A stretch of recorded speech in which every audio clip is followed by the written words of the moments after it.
Hey guys, how's it going? This is Luke Dooley at Ocean.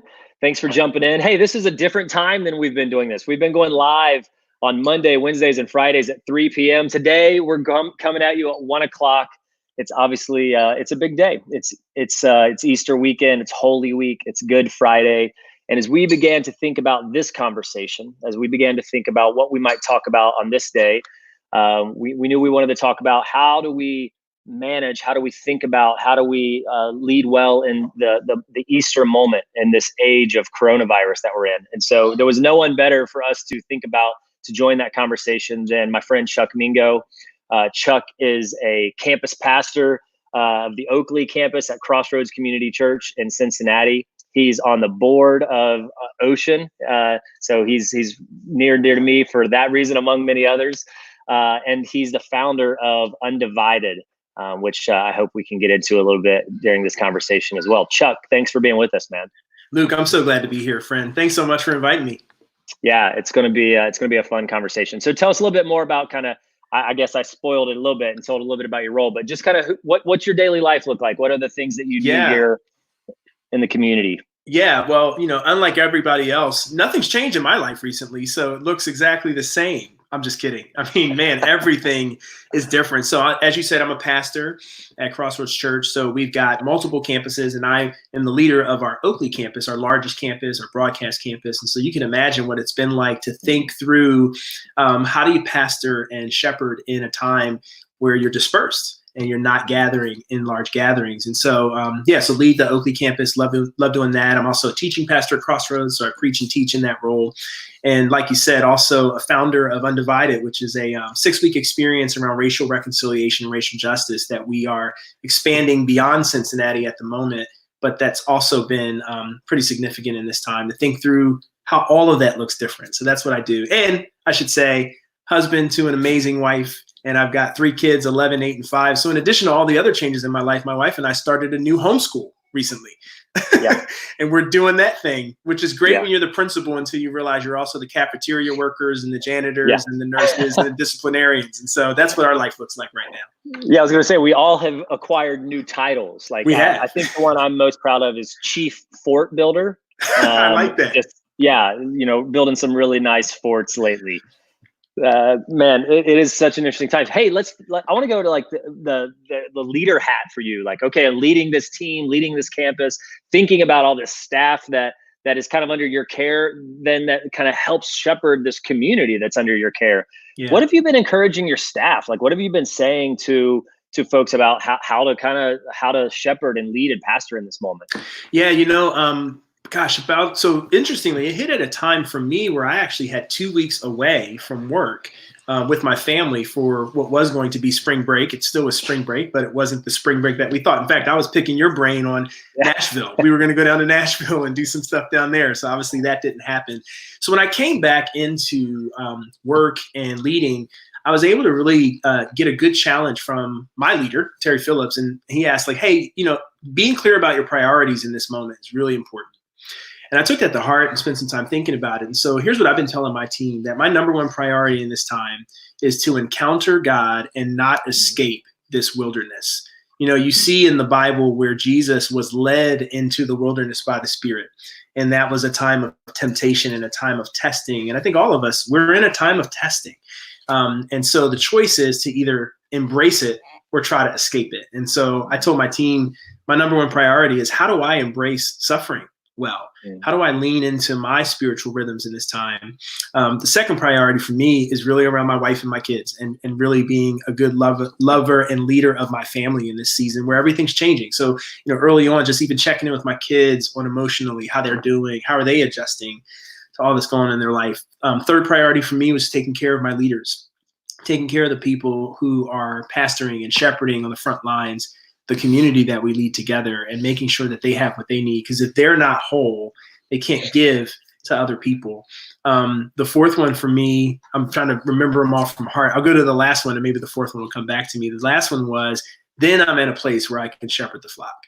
I have to be in a place where I'm taken care of, and I feel like I am meeting my needs, and my leaders need to be in a good place. My family needs to be in a good place for me to then be able to shepherd the flock. And what that's looked like is a lot of leveraging these new mediums, not new, but leveraging mediums more that we've always had to connect people. And somebody put it really well, in this age of spatial distance, it's really important that we still recognize the need for relational proximity.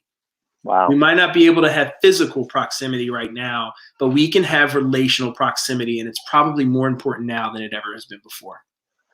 Man, Chuck, that's some really good wisdom. I just want to think about and respond to a few of those things. So first, I heard you say it's important that we don't run from the moment, right? Like I've heard people say, man, like one of your options right now is just to numb out. Right? Yes. I'm going to numb out on, whether that's Netflix or social media or alcohol, or like, I'm going to take full advantage of this to be as lazy or as slothful as I want. Actually, I shared some words on Crossroads blog a couple weeks ago about this. Like, what are you going to do with your coronavirus moment? Yeah. One of my favorite pastors, I heard him on a podcast a couple weeks ago, John Tyson in New York City.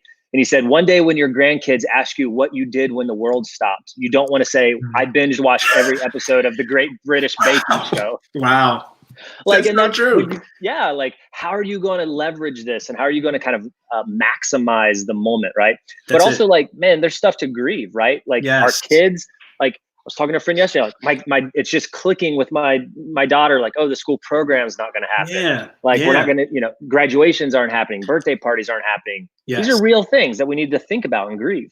That's exactly right, man. I mean, you hit on something that's so important. I saw a tweet early on, and the guy said, I haven't decided if I want to get ripped or fat during this quarantine. And I was like, that's not just true physically, that's true spiritually, emotionally, mentally. And one of the disciplines that I think we're all needing to lean into is grieving. You're absolutely right. And, there's stages to grief, right? There's the whole like denial, and then bargaining, and there's anger, and then you get to acceptance. And I think that to not really feel those phases right now is to miss out as a leader on all that you can be bringing to people. So that's one of the things I'm talking to my team about, is how do we embrace the grief we're all experiencing in this moment? Because in doing that, then we can embrace the opportunities that the moment presents. Well, and there are a ton of opportunities, right? So I'm just curious, like from your seat, what have you seen? What are some of the encouraging things you've seen? So many things. In fact, I'll start with just macro and then kind of think about some more micro opportunities. But man, I tell you what, I was on a news call, and it was me and a bunch of other pastors in the Cincinnati area. I am so inspired by the way the church is innovating. A lot of churches, us included, literally calling every person in the database. And that kind of high touch relational proximity is having a huge impact on people's understanding of what the church really is right now. And so I'm seeing huge opportunities in that. From a Crossroads perspective, we rallied our folks, and we've been able to really be a blessing to our city through things like food drives and, engaging the medical community. There's a small group in our church that saw that there was an outage of masks. And this small group really has started what's become a movement called Sew for Cincinnati, Sew Masks for Cincinnati. Man, they got a goal of doing 25,000 plus masks to be provided to healthcare people and others in Cincinnati. So I see all kinds of opportunities bubbling up to the surface like that. Man, that's so cool. I've seen so many of those same things, whether that's in the church or just individual lives or families. Yes. There's encouragement around every corner, right? Totally. And this is one of the things I've been saying is like, hey, there is an undoubted amount of loss that will happen as a result of this, right? That's right. We talked about the grief and how important that is. But man, there is so much opportunity. There's so much possibility, and there's so much good that's happening. And I think it's funny because when in this season, right, it's Easter season, and it's a little easy sometimes to fixate on the cross, right? My daughter, we read our Easter stories, quite a bit, especially right now, right? And when I read the story, she gets really sad. She's 5, and she just gets really sad when we get to kind of the cross and the hill, and kind of, and it's a kid's story. So it's like really toned down from the obviously the graphic pain that we know and understand that Jesus kind of endured. But man, like it's so easy to kind of think about the sad and lose sight of the redemption that came 3 days later. And as we're in this like Holy Weekend, we're here on Good Friday, we have Easter around the corner. Now, what's your just wisdom, encouragement for people that are maybe not seeing that hope? Maybe they're unemployed. Maybe they're Yeah. underemployed right now, taking a pay cut. Maybe they're grieving the loss of a trip. I know friends that have canceled weddings Yes. and geez, funerals. They can't be with people they love in the moment where they're saying goodbye to their loved ones. Vacations, trips to Europe, like it's crazy, right? Yeah. What do you have for people right now? Yeah, man. It's first of all, I think just being in that moment and recognizing the pain of that is so important. Again, it goes back to what we talked about with grieving. Where I've been finding encouragement and solace this week, and quite frankly, it's been firing me up for Easter, is, Jesus in this Holy Week, early in the week, I don't know what day it was, Tuesday, Wednesday, whatever it was, he told his disciples once again, hey, you are about to enter a time of sorrow and lament. You're going to enter a time when the world will rejoice, but you will be sorrowful, meaning that he's going to be crucified. And there are going to be people who see that crucifixion of Jesus as a victory, but his disciples are going to experience loss. But then Jesus later on in that same text in John 16 says, but your sorrow will turn to joy.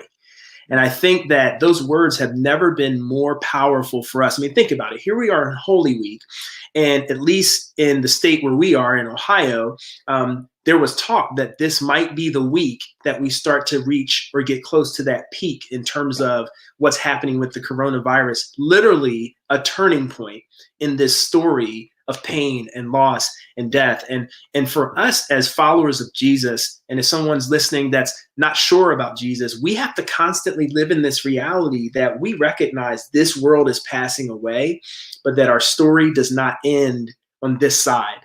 Our story continues through to a life everlasting. And I think, in some ways, I said this to our community, we don't get to just hear the Easter story this year. We really get to live it. We get to live Easter this year. Yeah, I mean, you're exactly right. We get to experience firsthand the hope, the redemption of a Savior, right? Yes. And I said this morning, I was talking to someone. I said, "Man, I'm not sure there have been few times probably in history where the world was aching so much for a Savior." Oh yeah, yeah. And we have in the person of Jesus someone who has defeated sin, death, hell, Satan, the grave, and you can rest assured he can beat COVID-19. That's exactly right. That's exactly right. And we're right in the midst of it. And as hard as it is, it's such a beautiful time of year, I think, for the world and society to be navigating this. My prayer has just been that hearts would be open, that hearts would be broken up and they would become aware of the person of Jesus and who he is as a redeemer. And I think they are, man. I think they are, no doubt. I mean, we've seen, just looking at our social platforms at Crossroads, man, we've got literally tens of thousands of new people who are engaging in our social, daily worship and teaching and prayer times. We got people getting on Zoom who want to just be prayed for and pray with people. I think that this is absolutely stirring up a hunger in people. And I believe that God's going to use that. One of the things that I'm praying for is, and this, connects to Ocean and entrepreneurs, man, talk about a time for the church to be in startup mode. For the church to be in entrepreneurship mode, for the church to be thinking creatively about how we are the church. My fourth priority was it just came back to me. Simplify ministry. There you go. Simplify ministry. Right now, phone call ministry is ministry. Period. Like that's the ministry right now. Man, that's good, and it is real ministry. I was talking to one of your staffers. And they said, when I first heard about this, I just thought, really, phone calls? Like that many people, like 100 a day or 100 a week or whatever? Right. Man, that's a lot of people. And they just said, oh my gosh, the conversations I've had with people, people are way more receptive to talk on the phone because they're lonely and they miss people. They're available, right? And then he said, man, I've had profound conversations with people that I did not expect. Like, hey, how can I pray for you? Wow, it's really timely you called because to be honest, I'm really struggling. I'm in a really depressed state, and I've struggled with maybe thoughts of suicide in the past, and I can feel that starting to come back up. And you're like, wow, okay, like this is purposeful work. Chuck, I'm so glad you brought that up because I want to pause there for a second. And this might sound like a little like sober, right? But man, this might not be the short-term thing that I think I think people are starting to see like, oh, it was like a couple weeks. Now it's a month. Now, everything will be open by Easter. Now, maybe May 1st. And I think we're starting to see a little bit of the writing on the wall, perhaps, with how this will work. But I don't know about you, and we don't have to go all down the rabbit hole on this, but man, I think the world is fundamentally changing before our eyes. I think the way societies and the way people interact and is changing. What advice do you have for people that around just kind of like, if you think about like your families and your friends as like your church, your parish, your group, and how as families can we just encourage and continue to find the good joy of church community, of Sunday mornings and those gatherings? Let's say 6 months. What if people aren't comfortable jumping back into things? Or what if things don't go the way we think they are? All of a sudden, everything's back open, and there's like a switch that makes it feel like normal. Because I'm not sure that switch exists. Yeah. Here's a question, and I admit, you said advice. This isn't really advice I can offer, because just like everybody else, we're living in it right now. So advice sometimes is kind of like, hey, I've been through it. Here's my perspective looking back.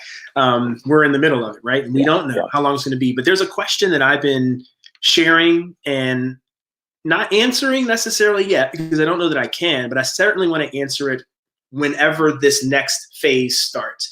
And the question is this: what of this new normal should just be normal?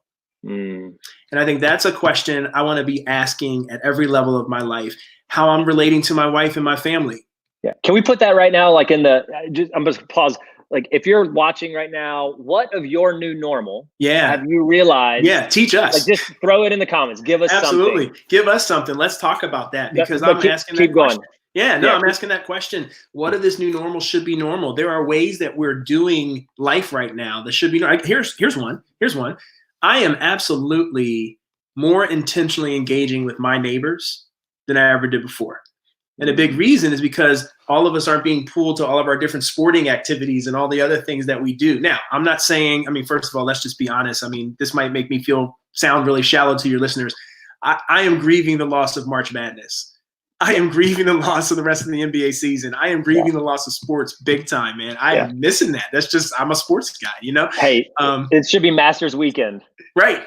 And it's like, oh man. So I get that, but man, I'm engaging my neighbors, and it doesn't mean that we will not do sports. My son was about to start AAU basketball. It doesn't mean we're not going to let him do that, but just asking the question, what of this new normal should be normal in our rhythms with our neighbors and how we do work. Caitlin, love it. Yeah, be more relationally focused. We get so busy with the hustle and bustle, we forget to focus on our people. Absolutely. Like, one of the things we're saying at Crossroads is, you know what, this phone call thing, this shouldn't just be a coronavirus moment. Let's just do this. Let's just make this part of how we do ministry.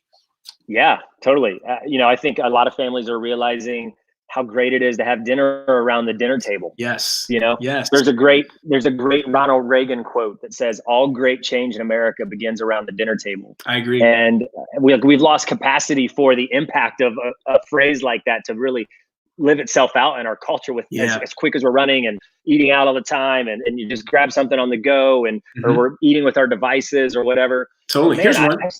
Yeah, here's one for me. I think Maria and I are pretty convinced of two things. Number one, that we don't want to homeschool our kids in the normal once we get back to it.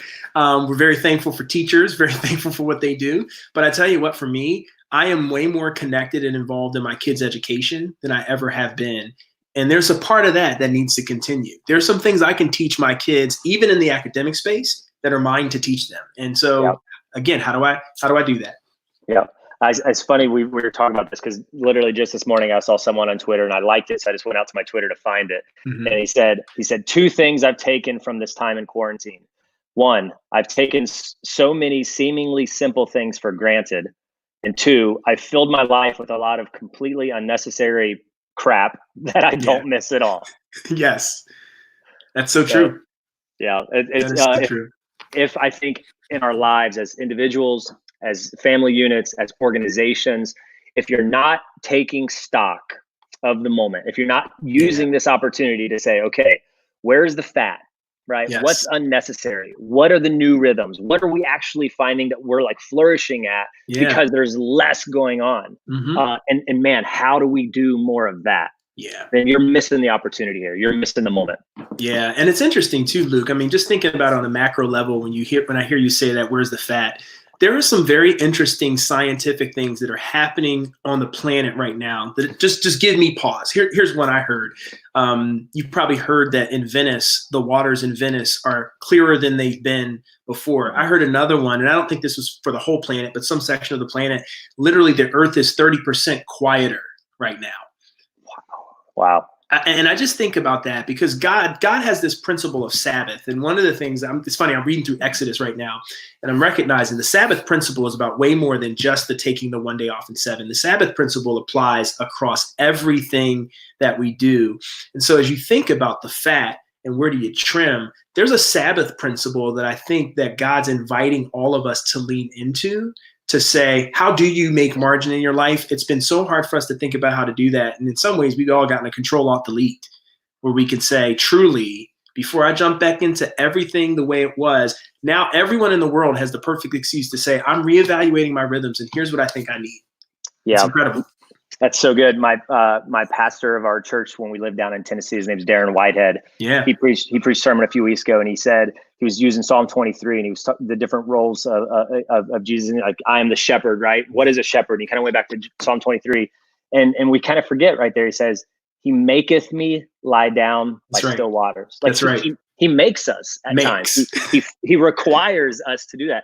Yeah. And in an interesting way, we are all being made right now to kind of lie down and rest. We really are. And that's not to minimize at all. To your point earlier, the real loss that's coming at the expense of this. That's not to minimize that at all. It's just to say that because we've had to do this for each other, this social distancing from each other, don't waste it. Don't waste it.